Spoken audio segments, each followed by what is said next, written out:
Hey, Shalom, Shalom. The start of souls, but give no praise to Yahweh, Bahashem, Yahweh Shai, Bahashem, Kodash, that belongs to the apostles of Great Millstone, and honors you, brothers, in the work of the Most High in truth and in sincerity.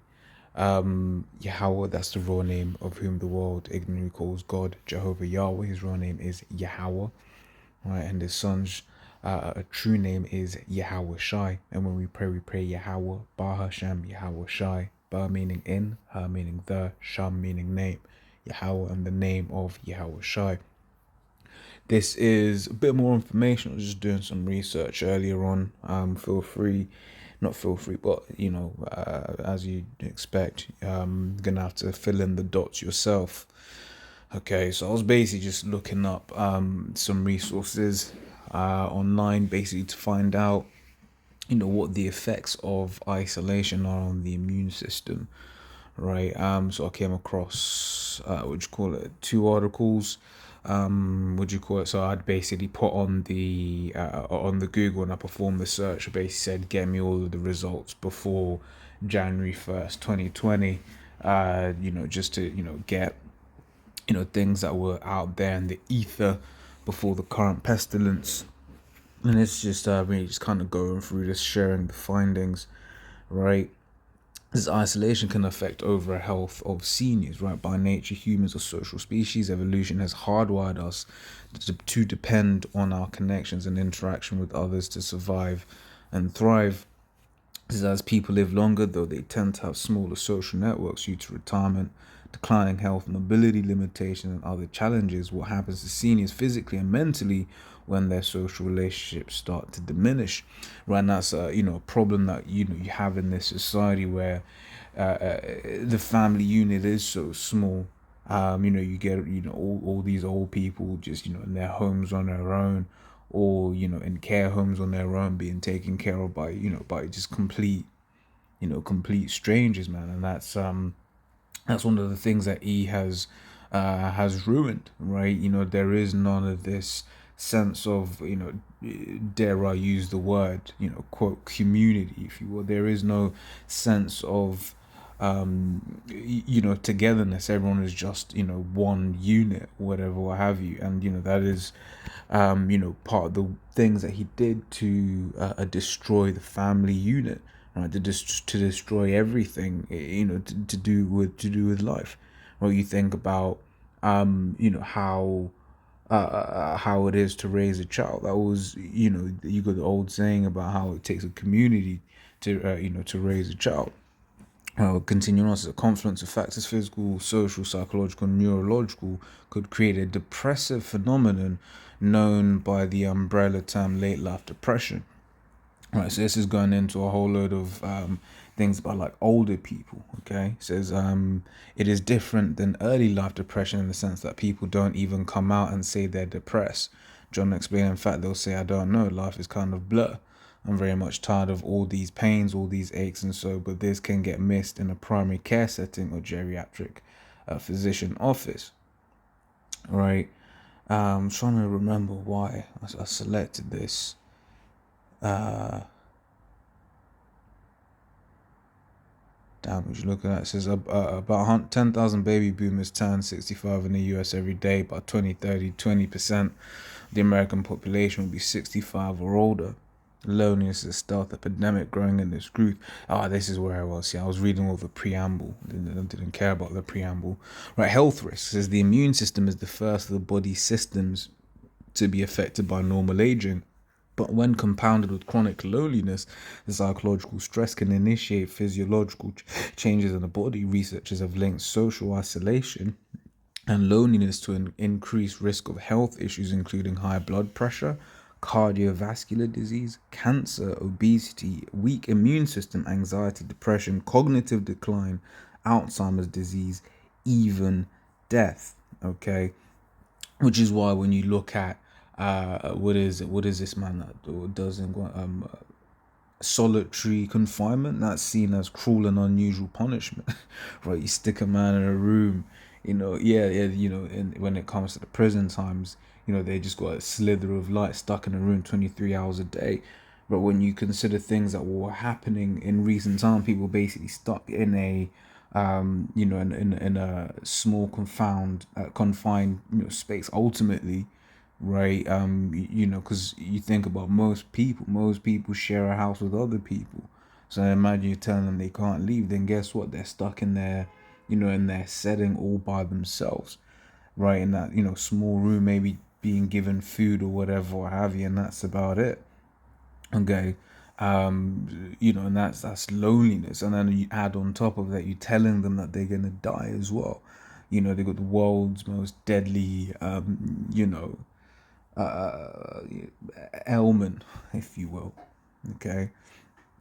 So imagine what that does, how that exacerbates the entire system, right? So understanding the physiological effects of loneliness is integral to developing solutions intervention that can help seniors lead healthier lives. Once again, the solution is simple: have more children as you can afford when you're younger, right? And the more will take care of you when you're old, right? Um, So yeah, we go. Yeah, I think that was it on that. This wasn't the better. The next article's better article, right? It's from NPR. It says loneliness may warp our genes and our immune systems, right? I think there were a few points in there, but I forget where they started. So it's like if I read a lot into it, right? It says loneliness has been linked to everything from heart disease to Alzheimer's disease. Depression is common among the lonely, right? Cancers tear through their bodies more rapidly, and viruses hit them harder and more frequently. Let me read that again. Loneliness has been linked to everything from heart disease to Alzheimer's disease. Depression is common among the lonely. Cancers tear through their bodies more rapidly, and viruses hit them harder and more frequently. In the short term, it feels like the loneliness will kill you. A study suggests that's because the pain of loneliness activates the immune pattern of a primordial response, commonly known as fight or flight. For decades, researchers have been seeing signs that the immune system of lonely people are working differently. Lonely people's white blood cells seem to be more active in a way that increases inflammation, a natural immune response to wounding and bacterial infection. On top of that, they seem to have lower levels of antiviral compounds known as interferons, right? What are interferons? You look into that, right? Interferons are proteins that are part of your natural defenses. They tell your immune system that germs or cancer cells are in your body, and they trigger killer immune cells to fight those invaders. Interferons get their name because they interfere with viruses and keep them from multiplying. So we read that section again. It says, for decades, researchers have been seeing signs that the immune systems of lonely people are working differently. Lonely people's white blood cells seem to be more active in a way that increases inflammation, natural immune response to wounding and bacterial infection. On top of that, they seem to have lower levels of antiviral compounds known as interferons, which are a part of your natural defense systems, right, that tell your immune system that you have something wrong with you. Oh man, this man's a devil. Right, so that seemed to provide a link to a lot of the poor health outcomes associated with loneliness, since chronic inflammation has been linked to everything from cancer to depression. The human body isn't built to hold a high level of inflammation for years. That explains very clearly why lonely people fall at increased risk for cancer, neurodegenerative disease, and viral infections as well, says Steve Cole, a genomics researcher at the University of California, LA, and lead author on the study published there. Right, and friends, I've seen this with one of my relatives. Husband passed away, and she was already, early stages of Alzheimer's. And after her husband passed away, like, within the year, like she, apparently is bad, right? Now, obviously, they've mentioned, yes, they, don't know how quickly, these things will happen, but then you add in stress on top of that. So I made the point of, you then tell them, that they've got the world's most deadly disease on top of that, right? And then basically, that's gonna, so you've got the, the natural effects of loneliness. Then you've got the high stress levels, basically telling someone that they're gonna be, the sickest that they've ever been in their life, right? And yeah, that may be true, but then that's the idea that they could very well, die, whatever, what have you. That then is gonna do something even more and exacerbate what is going on here, right? Let's see what we can get. We can get Ezekiel 28:3, right? It says, "Behold, thou art wiser than Daniel. There is no secret that they can hide from thee." Right? And I'm bringing this one out because what this man has done over the last 2 years is just sheer wisdom. It's the Most High knew what he was doing when he created this devil. Okay, because once again, when you're connecting all of the dots, when you're putting them together, you're like, yo, this man is a, the Lord has made, the perfect. That's what Scripture says. The wicked, which is thy sword, i.e., the Lord's sword, Yahweh's sword, right? Because this man's not doing any of this, of his own accord, right? He is, working for the Most High. Okay, but all of these things are, what do you call, are very smart, they're very wise, right? He would have had to perform a diligent search. We can get that in a second also, right? This is Isaiah 10:13, for he saith, "By the strength of my hand I have done it, and by my wisdom, for I am prudent," right? And this is the pride of this man, right? This is the pride of this devil, because ultimately he thinks, that he has, done all of these things himself. He thinks, when he thinks about the ICBMs and all of his weaponry, he's thinking that, oh yeah, I'm so smart, I did all of this. But the understanding that we have is actually, and rather the truth of the matter is, and actually it's the Most High that gave him everything that he has, right? But he does have, wisdom, right, as given him by the Most High. Scriptures, a man can receive nothing except to be given him from the Most High. Then I've removed the bounds of the people, and I've robbed their treasures, and I've put down the inhabitants like a valiant man, right? And if you want to talk about, rob their treasures by way of this, this pestilence, this man has been able to, rob people of their businesses, rob people of their homes. Now you're seeing a load of companies like BlackRock. I believe BlackRock is one of them, but you've seen a load of these big companies now trying to get into the commercial, rather the private rental a sector, i.e., basically the homes that people buy. Now you're getting like big companies like BlackRock trying to buy those homes and then renting them out to people instead. So you can see how everything is all tumbling. It makes you think of that saying, about how these people will own nothing, have nothing, and be happy about it, right? Because that's what the elites want. This is Psalms the 64th chapter. I'm going to start at the. I'll start from 5. It says, "They encourage themselves in an evil matter." Right, they in commune of laying snares. Privily they say, "Who shall see them?" But here's the thing: the beautiful thing is, through the spirit and power of Yahweh Hashem Yahushai, we're seeing them. Right, we're able to see actually what this man is actually doing. We're like, yo, look, man, that's that plan, and it's going to lead to this, that, and the other. Right, this is 2 Corinthians 2:11.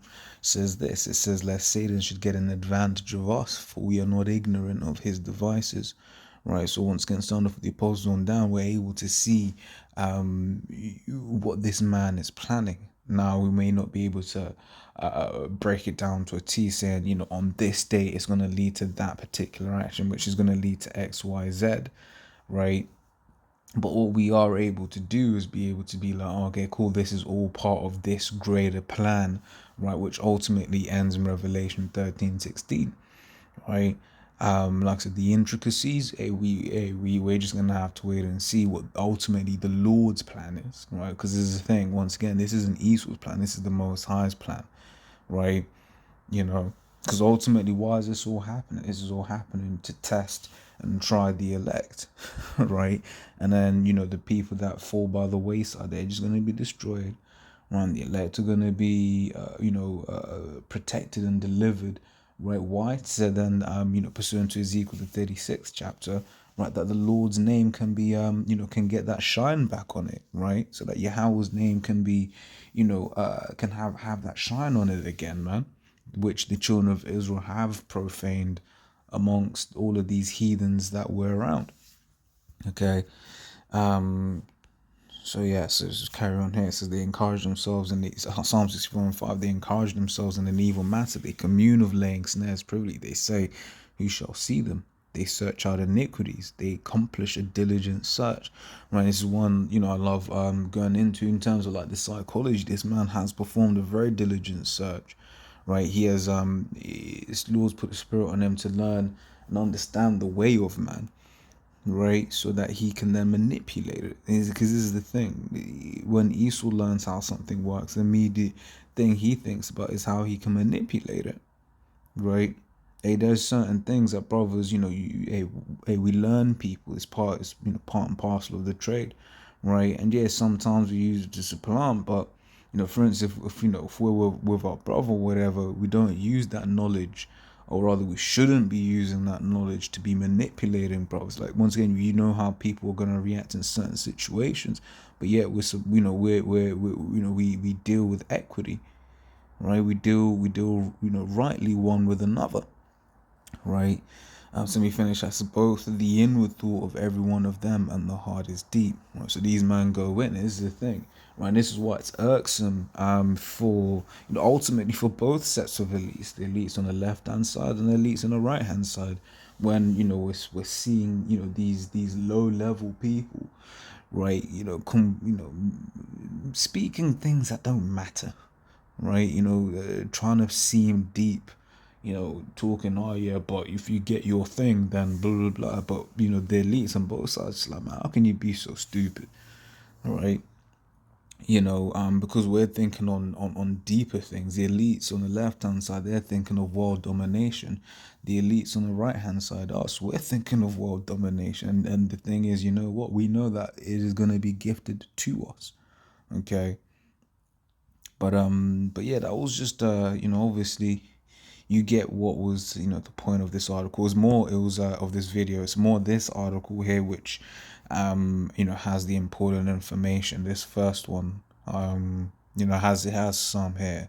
You can see this is from the Texas Medical, and this one is NPR. You can see the titles there.